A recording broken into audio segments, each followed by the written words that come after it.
पुण्यातील प्रसिद्ध व्यावसायिक विशाल अग्रवाल यांचा मुलगा केतन अग्रवाल याच्या मृत्यू प्रकरणामध्ये दिवसेंदिवस नवे खुलासे होताना पाहायला मिळतात। सुरुवातीला जेव्हा केतन अग्रवाल याचा मृत्यू झालेला होता तेव्हा सिया गोयल यांनी असे सांगितलेलं होतं की फोटो काढताना त्याचा लोहगडाच्या कठड्यावरून पाय घसरला आणि तो 400 फूट खोल दरीमध्ये पडला। सुरुवातीला हा अपघात वाटत होता, परंतु ज्यावेळी पोलिसांनी तपास केला तेव्हा असं निष्पन्न झालं की अपघात नव्हता, तर सिया गोयल आणि तिचा प्रियकर चेतन चौधरी यांनी केतन अग्रवाल याची हत्या केलेली होती। या प्रकरणामध्ये सध्या पोलिसांकडून कसून तपास सुरू आहे। दोघेही आहेत, त्यामध्ये सिया गोयल असेल आणि तिचा प्रियकर चेतन चौधरी दोघेही सध्या पोलिसांच्या कोठडीमध्ये आहेत आणि त्यांच्या चौकशीमधून दिवसेंदिवस आता नवे खुलासे होताना पाहायला मिळतात। केतनच्या मृत्यूला त्याची होणारी पत्नी सिया गोयल आणि तिचा बॉयफ्रेंड चेतनच जबाबदार असल्याचं आता तपासामध्ये समोर आलेलं आहे। या प्रकरणात पोलिसांचा तपास अतिशय वेगवान पद्धतीने होतोय। आता दुसरीकडे सियाच्या वडिलांनी सुद्धा अतिशय खळबळजनक दावा केलेला आहे। माध्यमांमध्ये गेल्या काही दिवसांपासून ज्या चर्चा होत्या, अर्थात केतन आणि सिया यांच्या लग्नाच्या बाबतीमध्ये ज्या चर्चा होत्या की हे लग्न हाय प्रोफाईल आहे, या लग्नासाठी तब्बल 17 कोटींचा महल बुक करण्यात आला होता, त्याचबरोबर 2 चार्टर्ड विमानं देखील बुक करण्यात आली होती। पण या सगळ्या गोष्टींवरती थेटपणे आता सियाच्या वडिलांनी त्या सगळ्या गोष्टींवरती जो आहे तो खुलासा केलाय। सियाच्या वडिलांनी नेमका काय खुलासा केलेला आहे? खरंच 17 कोटींचा महल बुक करण्यात आलेला होता का? त्याचबरोबर या लग्नासाठी वडाडी पाहुणे मंडळींसाठी खरंच 2 विमानं बुक करण्यात आलेली होती का? हे सगळं आपण या व्हिडिओच्या माध्यमातून समजून घेणार आहोत। नमस्कार, मी राजरत्न जोंधे आणि तुम्ही पाहताय टॉप न्यूज मराठी। पुण्यातील प्रसिद्ध व्यावसायिक विशाल अग्रवाल यांचा मुलगा केतन अग्रवाल याच्या मृत्यू प्रकरणामध्ये सध्या सिया गोयल आणि तिचा बॉयफ्रेंड चेतन चौधरी पोलिसांच्या ताब्यात आहे। सध्या या दोघांची सुद्धा पोलिसांकडून कसून चौकशी केली जाते आणि या चौकशीमधून अतिशय धक्कादायक खुलासे होताना पाहायला मिळतात। तर दुसऱ्या बाजूला जर पाहिलं तर नीरज कुमार हा जो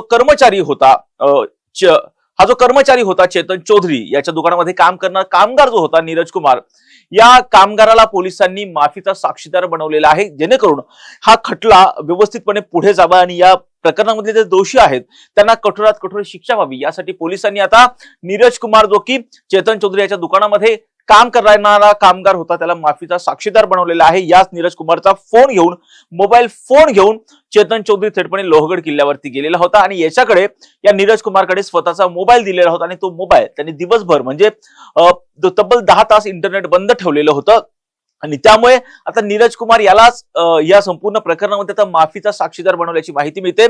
तपास जसा पुढे जातोय तसं अनेक गोष्टींचा आता खुलासा होताना पाहायला मिळतात। ज्या माध्यमांमध्ये चर्चा होत्या की जसं या सगळं सिया असेल आणि त्याचबरोबर केतन यांच्या लग्नाची भव्यता असेल आणि खर्चांचे जे आकडे आहेत ते सोशल मीडिया आणि माध्यमांमध्ये खूप मोठ्या प्रमाणामध्ये व्हायरल होत होते की एवढा मोठा खर्च केला जातो महिलासाठी 17 कोटी आणि त्याचबरोबर 2 चार्टर्ड प्लेन सुद्धा बुक करण्यात आलेली होती। या सगळ्या चर्चा होत्या।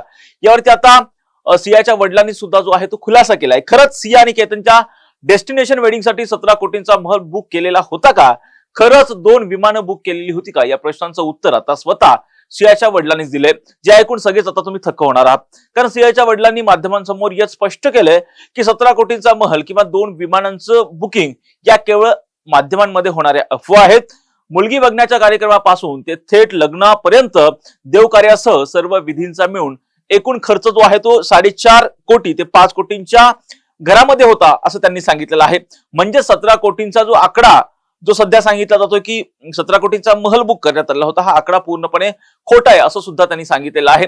या हाय प्रोफाईल केसमध्ये हुंडा आणि सोन्याच्या देण्या घेण्याची ही मोठी चर्चा होती। यावर खुलासा करताना सियाच्या वडिलांनी सांगितलेलं आहे की आमच्यामध्ये सोन्याची देवाणघेवाण झालेली होती, पण आमच्या घरात रिनोव्हेशनचं काम सुरू असल्यानं घरात अनोळखी मजूर काम करत असल्यामुळं सुरक्षेच्या कारणास्तव आम्ही केतनला ते सोनं परत घेऊन जाण्यास सांगितलेलं होतं।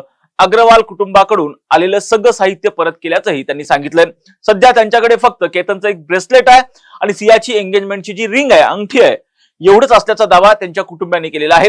एकीकडे त्यांच्या मुलीवरती म्हणजे सियावरती हत्येचा कट रचल्याचा आरोप होतोय, तर यावरती आता सियाची आई आणि वडिलांनी कॅमेरा समोर येत स्पष्टपणे त्यांच्या भावना ज्या आहेत त्या व्यक्त केलेल्या आहेत। आपली मुलगी असं काही करू शकते यावर अजूनही त्यांना विश्वास बसायला तयार नाहीये, पण कायद्यापेक्षा कुणीही मोठं नाही हे मान्य करत सियाच्या आईने काळजावर दगड ठेवून एक मोठं वक्तव्य केलेलं आहे। सियाच्या आईने म्हटलेलं आहे की जर माझी मुलगी दोषी असेल तर तिला थेट फाशी द्या अशी मागणीच आता थेट सियाच्या आईनेच केलेली आहे। तर केतन अग्रवाल मृत्यू प्रकरण आता एक वेगळ्याच वळणावर येऊन पोहोचलेलं आहे। एकीकडे पोलीस नीरज कुमारच्या साक्षीनं त्याला माफीचा साक्षीदार नीरज कुमारला बनवलेला आहे.